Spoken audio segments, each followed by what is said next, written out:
direct du salon Web2Business. Nous sommes avec Didier Nizar, qui est le CEO de Système Polaire.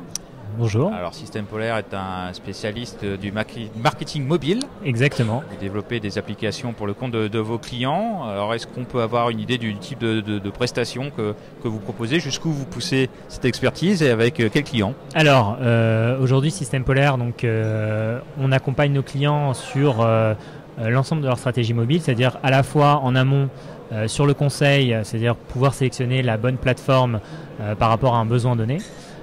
Sur la conception, que ce soit fonctionnel, aussi bien ergonomique que graphique, et sur la réalisation, puisque l'ensemble des développements sont réalisés en interne chez nous. On a une production entre guillemets 100% française et on est assez fiers de ça. Multiplateforme, Android, iOS. Multiplateforme, Android, iOS, application, site mobile, site responsive, et puis opérations type passbook, QR code, voilà, tous les sujets qui gravitent autour du mobile. Vous avez combien de clients à l'état actuel?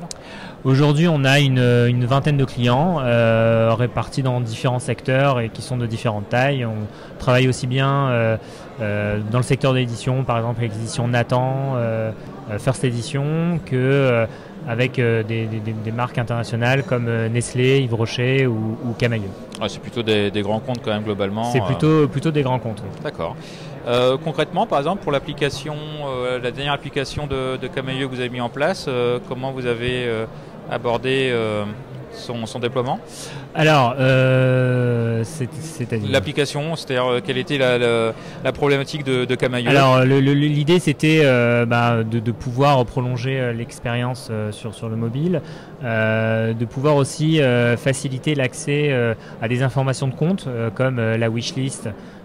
Voilà, par exemple, je garde dans ma wishlist un certain nombre de références produits.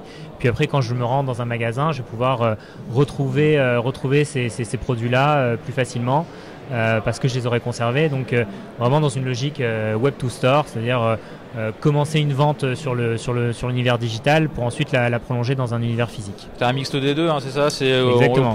On peut acheter directement sur l'application. Et on peut réaliser son acte d'achat, on peut avoir sa carte fidélité, ses points fidélité sur son application. Ouais, c'est le cas typique du déploiement à l'état actuel, quoi. Cette Exactement. dimension Web to Store.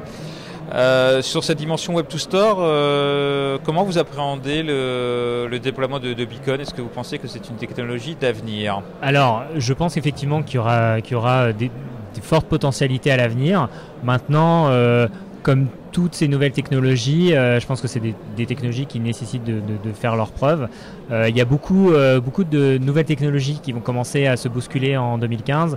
Les beacons, l'émergence de systèmes de paiement mobile comme Apple Pay ou Google Wallet, l'arrivée des objets connectés qui vont prendre de plus en plus de place.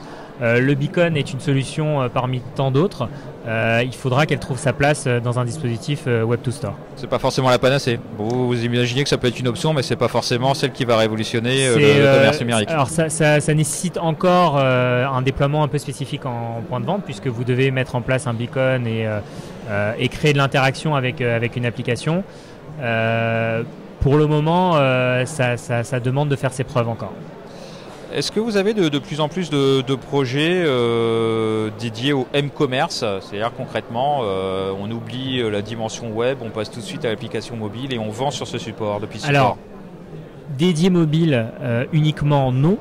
Maintenant, ce qui est certain, c'est que depuis la fin 2014, clairement, le trafic mobile commence à dépasser le trafic web. Donc aujourd'hui, ça devient un incontournable et les marques ne peuvent plus passer à côté de la dimension mobile.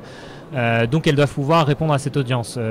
Pour vous donner un ordre d'idée, n'importe quel site, sans rien faire, sans proposer d'expérience mobile, a 15 à 20% de son trafic qui est issu des terminaux mobiles.